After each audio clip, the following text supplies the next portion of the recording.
எல்லாரும் வாழ்க்கையிலயும் இந்த ஒரு கட்டத்த கடந்து வந்திருப்போம். இல்ல சின்ன பிள்ளைங்களா இருந்தா கடக்கறக்கு ரெடி ஆயிருப்போம். என்ன கட்டம் அப்டின்னா, யாராச்சும் ஒருத்தர பார்த்து இவன் உண்மையிலேயே நல்லவனா? இல்ல கெட்டவனா? அப்படிங்கிற குழப்பம் வரும். அது சின்ன விஷயமாவும் இருக்கலாம், இல்ல வில்லங்கமான விஷயமாவும் இருக்கலாம். ஆனா கடக்காம எந்த ஒரு ஜீவனும் இந்த உலகத்துல இருக்க முடியாது. வேணா இனிமே வர நாட்கள்ல கடக்கிற மாரி ஒரு சூழ்நிலை. இதே சூழ்நிலை தான் உக்ரைன் ராணுவத்துக்கும் ஏற்பட்டிருக்கு. ஏன் அப்டின்னா, ஜெலன்ஸ்கிய பொறுத்தவரை இவன் நல்லவனா, கெட்டவனான்னு நினைக்காத உக்ரைன் ராணுவ வீரனே இருக்க முடியாது. ஏன் அப்டின்னா, ஒவ்வொரு நகரங்களும் முக்கியமான நகரங்களும் விழுகும்போது, அத காப்பாத்தணும். அது எல்லா நாட்டு ராணுவத்துக்கும் உள்ள ஒரு கடம தான்.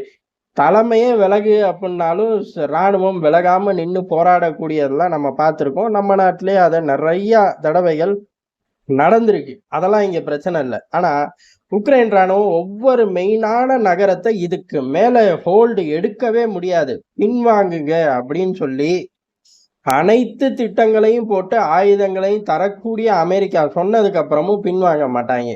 அமெரிக்கா சொல்லி சொல்லி அலுத்து போயி ஏஜென்சிகள வச்சு எழுத வைக்கும். அப்பயும் பின்வாங்க மாட்டாய்ங்க. அதுக்கப்புறம் வெளிப்படையாவே கேமரா முன்னாடி வந்து பேசுவார்கள்.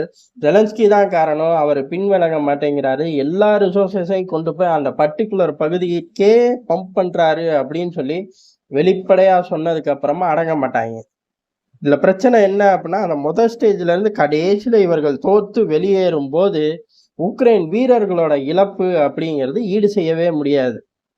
பொருளாதாரம், திருப்பி இந்த நிலப்பரப்பையே மீண்டும் உக்ரைன் பிடிக்குது. இந்த கதையெல்லாம் நடக்கறக்கு வாய்ப்பு இருக்கு. யார்ட்ட போய் கேட்கிறோமோ, அதுக்கு தகுந்த பெர்சன்டேஜ் போட்டு கையில எழுதி தந்துருவார்கள். ஆனா, போன வீரர்களோட உயிர் யார்ட்ட போய் கேட்டாலும் திருப்பி கிடைக்காது.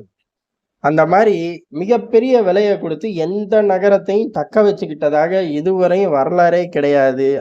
இதே உக்ரைன் யுத்த காலத்துக்குள்ள இந்த நகரம் நம்ம கைய விட்டு போப்போது, இதுக்கு மேல இருந்தா ஆபத்து அப்படின்ட்டு பின்வாங்கி திருப்பி முன்னேறி நகரங்கள கைப்பற்றின வரலாறு இருக்கு. உக்ரைன் ராணுவம் மட்டும் அங்க இல்ல, ரஷ்ய ராணுவமும் இருக்கு. ரஷ்ய ராணுவத்துக்கு இதே மாரி பிரச்சனை வரும்போது பூரா பின்வாங்குறார்கள். பின்வாங்கி அடுத்து பலப்படுத்திட்டு திருப்பி முன்னேறுகிறார்கள். ஆனா அந்த விஷயத்த உக்ரைன் செஞ்சதே கிடையாது.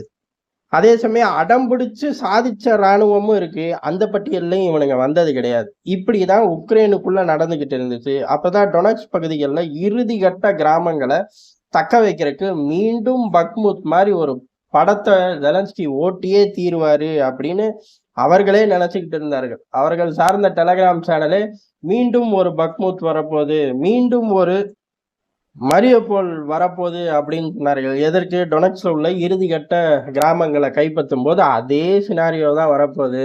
ஆனா அதே மாரி 6 மாதம், 8 மாதம்னு ஓடுமா? அப்படிங்கிற கேள்வி தான் அவங்க மனசுல இருந்துச்சு. ஆனா இது எதுவுமே இல்ல அப்படின்ட்டு ஒரு பெரிய யூனிட்ட அனுப்பி ரஷ்யாவுக்குள்ள விட்டுட்டு டொனெட்ஸ் தார வார்த்துட்டார். ரொம்ப ஈஸியாவே தார வார்த்துட்டார். டொனெட்ஸோட இறுதிக்கட்ட கிராமங்கள பெரிய அளவு எதிர்ப்பு இல்லாம ரஷ்ய ராணுவம் கைப்பற்றிக்கிட்டே இருக்கு. இப்ப சொல்லப்போனா பிரச்சனை எங்க வருது அப்படின்னா, இவர்களோட ஹப் இன்னுமே கிடையாது. அதே மாரி டொனெட்ஸோட கனெக்டிவிட்டி இன்னுமே உக்ரைன் ராணுவம் கையில கிடையாது. காரணம் அந்த கிராமங்கள நோக்கி ரஷ்ய ராணுவம் முன்னேறுது. தடுக்கிறக்கு ஆட்களும் இல்ல, தடுக்கிறக்கு ஆயுதங்களும் இல்ல.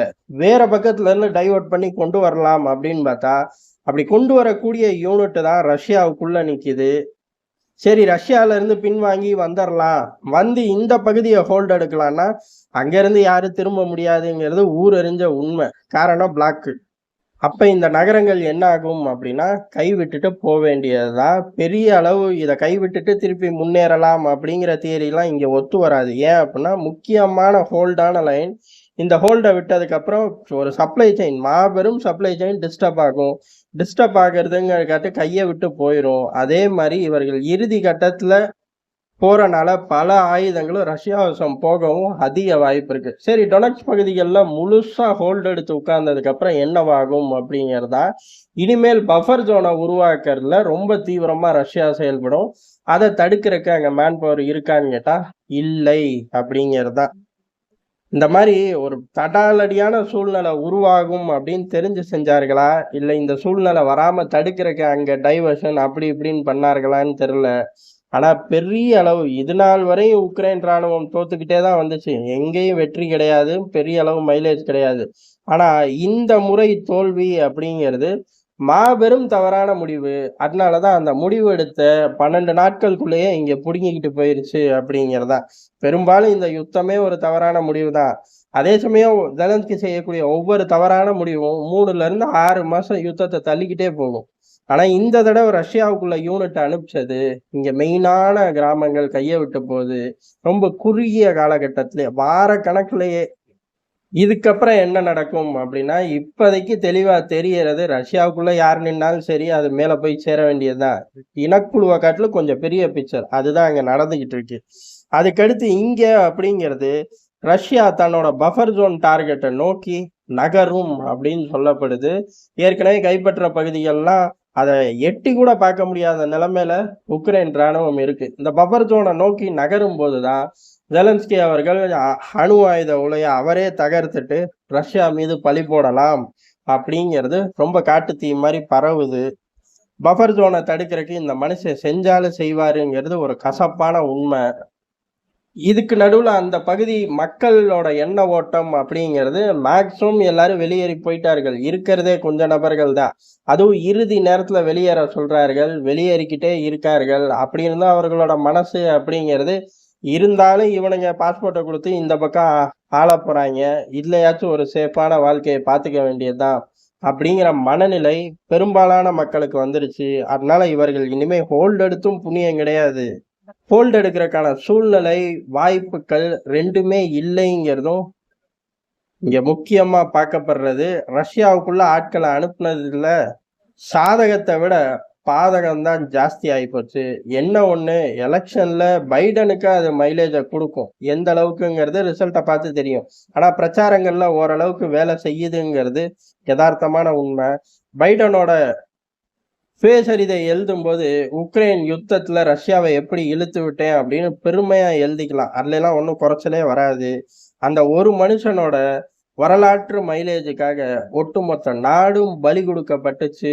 அதுக்கு ஜெலன்ஸ்கி விலை போனார் அப்படிங்கிறதா யதார்த்தமான உண்மை.